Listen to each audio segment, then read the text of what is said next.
Los Angeles, 1947. A city basking in the afterglow of victory from World War II. Soldiers returned home to parades. Hollywood was booming, and the dream of fame seemed to hang in the smog-filled air.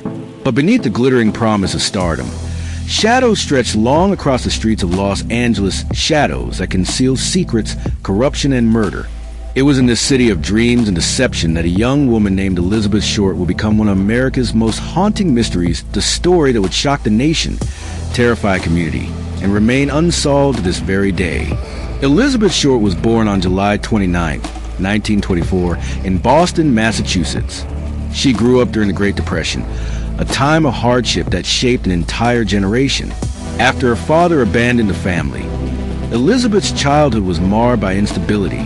But she was also known for her beauty, her pale skin, dark hair, and piercing blue eyes, earning her the nickname that would later become infamous, the Black Dahlia. She dreamed of becoming an actress, like so many young women who came to Hollywood chasing stardom. But Elizabeth's life was far from glamorous. She bounced between jobs, dated servicemen, and often struggled to find stability. By January 1947, she was just another young woman in Los Angeles, unknown, unremarkable, but about to become immortalized in the darkest way imaginable. On the morning of January 15th, 1947, a young mother walking with her child along a vacant lot in South Los Angeles made a horrifying discovery. At first, she thought she saw a discarded mannequin, its pale body stark against the grass. But as she drew closer, the truth became clear. It wasn't a mannequin, it was a woman's body. Elizabeth Short's body had been mutilated in one of the most gruesome fashions ever recorded in Los Angeles history. She had been bisected at the waist, cleanly cut in two. Her body was drained of blood, leaving her skin ghostly white. Her face had been slashed from the corners of her mouth to her ears, a macabre grin known as a Glasgow smile. Her internal organs had been removed and carefully placed beneath her body, suggesting a disturbing level of surgical precision. This was no ordinary murder. It was a message. The LAPD launched one of the largest investigations in its history. More than 150 detectives worked the case. Hundreds of suspects were questioned. The media quickly dubbed Elizabeth Short the Black Dahlia, blending her love of sheer black clothing with the recent movie, The Blue Dahlia. Over the years, one suspect emerged above the rest. Dr. George Hodel, a wealthy physician with a dark past. Hodel was known for his intelligence, his arrogance, and his cruelty.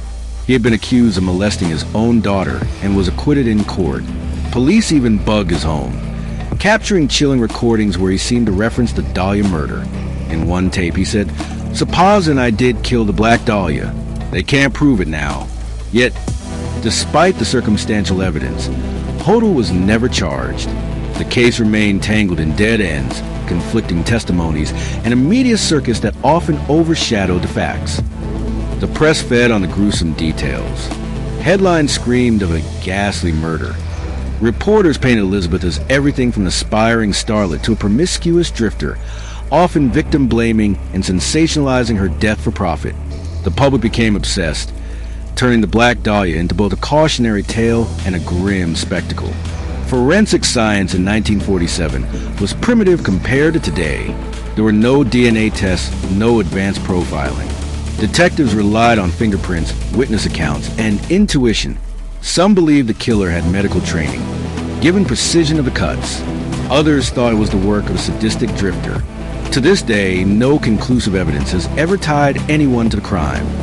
Over the decades, conspiracy theories have swirled around the Black Dahlia case. Some believe the LAPD covered up the killer's identity to protect powerful men.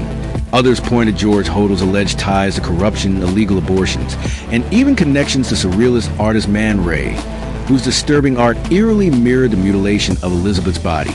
The case has inspired countless books, documentaries, and even films like The Black Dahlia, 2006. Elizabeth Short, once a struggling young woman in Los Angeles, became an icon of Hollywood's dark underbelly, forever immortalized in true crime lore. 70 years later, the murder of Elizabeth Short remains one of America's most infamous unsolved crimes. A young woman with dreams of stardom, reduced to a name whispered in fear and fascination. The Black Dahlia case reminds us of Hollywood's darker side, where ambition and innocence can be swallowed by shadows. Justice was never served. The killer walked free. And Elizabeth's short story lingers, a chilling reminder that some nightmares never end. They only fade into legend. Please like, share, and subscribe to this channel for more interesting stories.